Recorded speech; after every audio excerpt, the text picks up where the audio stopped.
Notre découverte du 19-20 nous mène à Angers, où avait lieu aujourd'hui une journée d'initiation au sport. 250 enfants et adultes ont pu se tester au rugby, au judo ou au tir à l'arc. Rien de très exceptionnel là-dedans.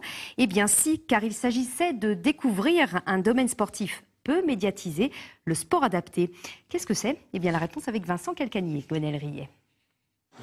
Tout le monde a le droit de faire du sport, du moment que le sport en question soit adapté aux capacités de chacun. En l'occurrence, les personnes atteintes de déficience intellectuelle et ou de troubles psychiques. C'est le public visé par le sport adapté. Il se différencie ainsi du handisport où le handicap est physique.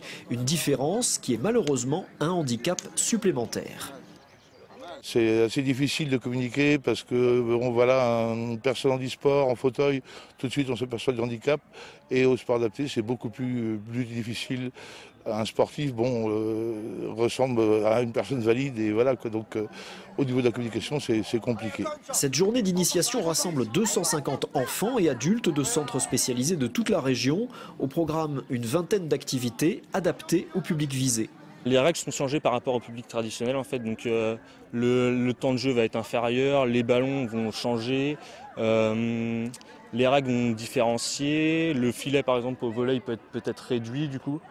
Après sur le rugby du coup les plaquages vont être interdits. Le rugby est un bon exemple de sport qui cherche à innover dans la région. Il existe déjà une section rugby fauteuil en handisport et des efforts se concrétisent en sport adapté. Ça fait maintenant 2 ans qu'on a officialisé un plan d'action avec des journées destinées au public adapté, enfants et adultes, avec des entraînements réguliers et même avec des clubs qui vont ouvrir des sections rugby adaptées.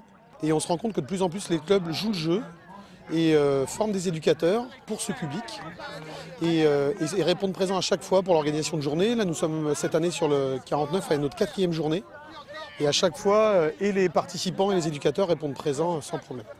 Pour l'instant, ils sont 3000 licenciés en sport adapté en Pays de Loire. Un chiffre en augmentation grâce à des compétitions régulières dans tous les domaines. La prochaine aura lieu en Maine-et-Loire à la fin du mois. Il s'agit d'un championnat régional de pétanque. Et cette journée de